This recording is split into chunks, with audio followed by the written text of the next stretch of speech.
Welcome back, it's me, Lou. I'm here for another action figure unboxing and review, and today from Bandai Namco and the Dragon Stars line, we are featuring Dragon Ball Super Saiyan 3 Gotenks. Alright, so Gotenks is when Goten and Trunks fuse together, resulting in this crazy little guy.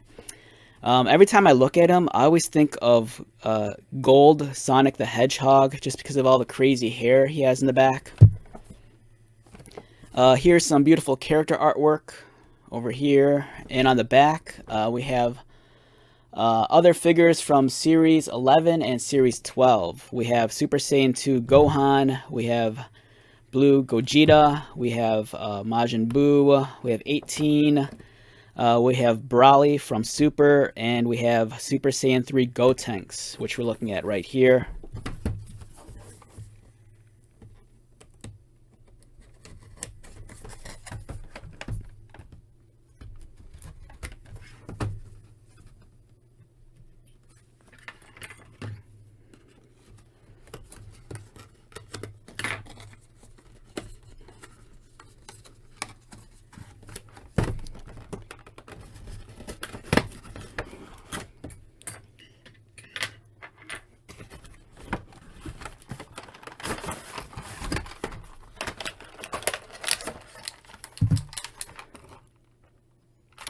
Wow, that's wild. I've never seen this before.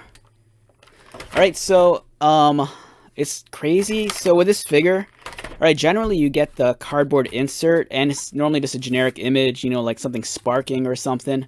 But it's crazy that on this figure, they kind of had the image of his hair in the back, just so when the figure is in the tray, it looks like it's complete.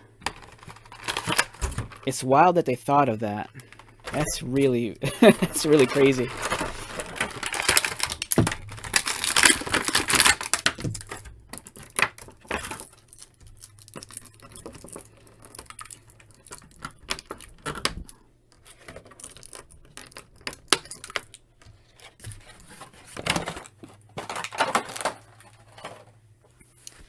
Alright, so Super Saiyan 3 Gotenks comes with some additional hands, so you can like get some signature poses out of this.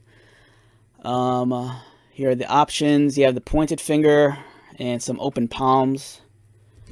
I do like the pointed finger. I'm going to swap that out real quick. And some of these hands are a pain in the butt to like get on. Is that it? No, it's not. Alright, just bear with me here. This is kind of a...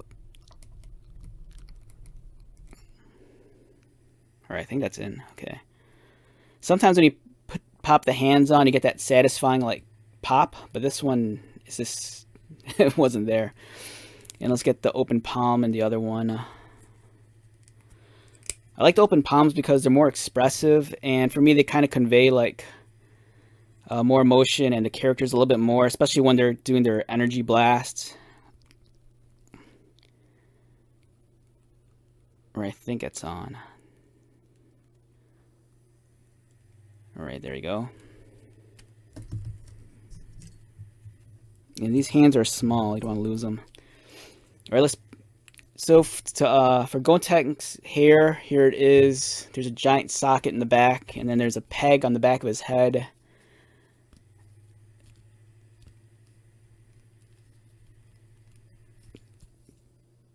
I'm not sure if I'm doing this right. Let's wait.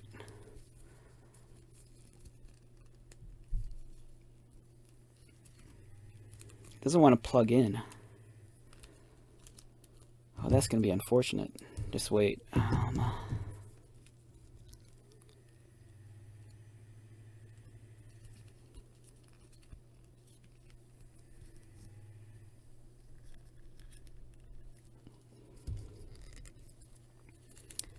Alright, so the hard thing for me is I had a hard time aligning the peg properly with the socket. And I think it's in. And it makes the figure very top heavy, as you can imagine. And like I said, it kind of reminds me of Sonic the Hedgehog when Sonic is gold. But it's, I think in terms of the action figures visually, I think it's one of my favorite looking figures from the Dragon Star line. Just because Gotenks, for the most part, is such an imaginative looking character, especially when he's Super Saiyan, and the fact that he's Super Saiyan 3, his hair is even crazier. But like I pointed out, very top heavy figure. This is one that will not stand on its own very well. It's a shame that the Dragon Star figures don't have any peg holes on the feet. It's kind of bizarre.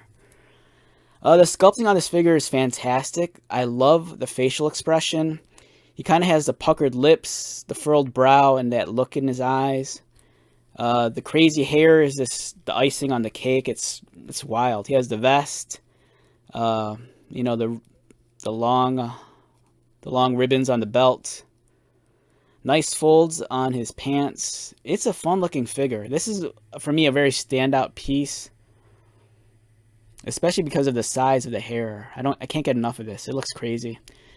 In terms of Gotenks' articulation, his head rotates, but it's you know, due to the nature of the hair, it's just kind of restrictive. There's movement in his arms, bicep swivel, double pinned elbows, articulated wrists, swivel at the waist, legs kick up. The joints on my figure are surprisingly kind of loose, so that's not going to help the cause if you're trying to stand this guy up. You know, it's kind of wobbly in certain areas. That's kind of one of my complaints with the Dragon Star line. I do like the figures a lot, but I'm not sure if it's a quality control or if it's the way the figures are kind of designed and engineered, but it's always a mixed bag with me. Sometimes the joints are too loose, sometimes they're too tight, sometimes the joints don't even hold together and you have like the torsos coming off or legs falling off. You know, just the other day I was kind of at the mall and I was at one of the local like Japanese import toy shops, and then I was looking at some of the Dragon Ball statues, which I've also been collecting. And I think sometimes, you know, depending on what you want, sometimes I think a statue might be a better option. If you're really wanting an action figure, of course, an action figure is the way to go because, you know, you can actually play with it and you can fiddle around with it and pose it and whatnot. But if you just want the most perfect, ideal representation of a character without worrying about, you know, fiddling around with it or dealing with articulation, you know, the statues are actually a pretty decent option, especially for the price point. You know, with the statues, you're getting something that's pretty premium. They run anywhere between like $20 to like 60, depending on how large it is. The likeness is usually spot on, and the paint quality and sculpting is usually amazing. And I do like the Dragon Star line a lot, but I think it's just some of these shortcomings in terms of like the quality of the figures. This is what kind of brings it down. Nonetheless, I can't recommend this guy enough despite his flaws. Visually, I think he looks amazing. Just look at him. It looks like Gotenks. It's just a fun looking character. On a scale of 1 to 10, for me, this guy's a solid 8.5 to a 9, despite his flaws. You know, I do realize this guy's too top-heavy to stand up, unless he had some sort of stand. The joints on mine are kind of loose, but I'm just so in love with the way the character looks. It's so silly, it's so fun. I kind of wish they would kind of include, like, maybe a special effect. Like, he kind of has that ghost attack. You know, I'd dig if they found some sort of way to materialize that. Alright, so with that being said, let's wrap this one up. Once again, my name is Lou. If you're new to my channel, welcome. If you are a returning viewer or subscriber, thank you so much for your continued support. I greatly appreciate it. So until next video, be safe, take care of yourself, buy lots of toys, and most importantly, be happy. And I'll see you at the next one. Alright, later.